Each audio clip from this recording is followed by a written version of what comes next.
Let's have a look at our course. So this is what you see as a learner. So the main course site with the header section and the course modules and the different chapters which are available and the sidebar. If you come to a site as a facilitator, it looks slightly different. So there are activities that are hidden, or some have maybe restrictions because they are only available if you finished an activity before, or they are restricted because they are only available for a certain group. So if you would like to add activities or resources, you click here, you have the steering wheel. If you scroll down, the steering wheel is always following you. So this is your friend here if you are a course author and you're designing your course. And we are dealing here now with the second one, turn editing on. So if you click this one, it slightly changes. So you have the opportunity here with drag and drop. You can move activities up and down, and with the edit button you can access the settings. You can move them a little bit right, you can hide them. And under the header section and under each module you have a blue button where you are able to add an activity or resource. So when you click it, you have displayed all activities and resources which are available.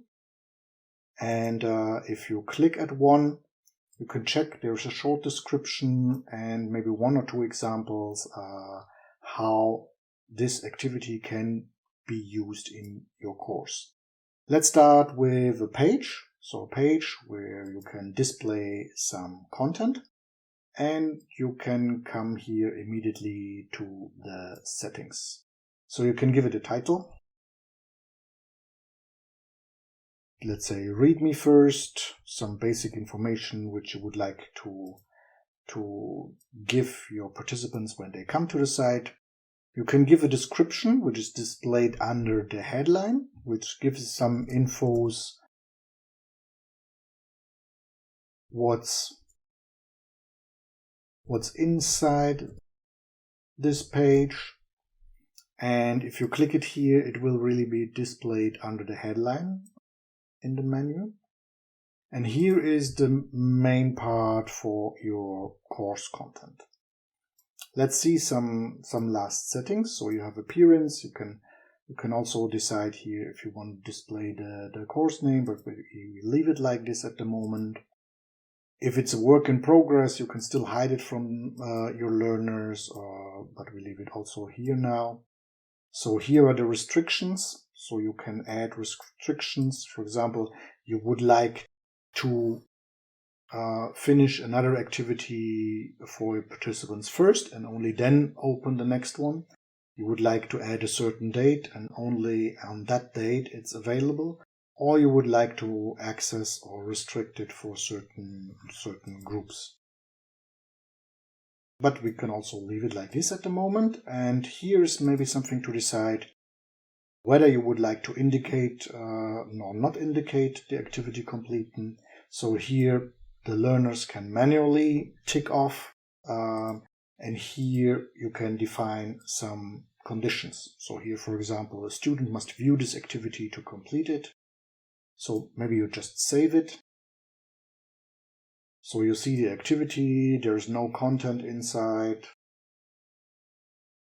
And if we go for the main page, so we have here, read me first, and we have the descriptions right underneath. Let's go back inside.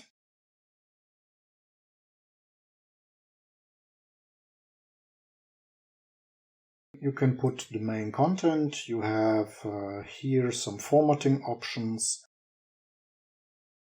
The headlines, so you can change a little bit the design of your text.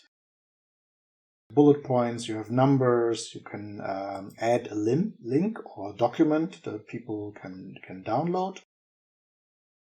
you can add an image, which you can upload to the system.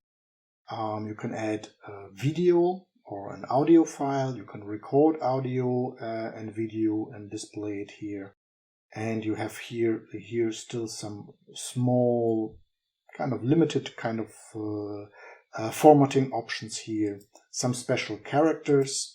And if you have some HTML code, you can add it. Yeah, so here you can put your content, your text, your videos, your images, your illustrations. You just save and display it, and it's visible then there. So that's maybe enough for the start.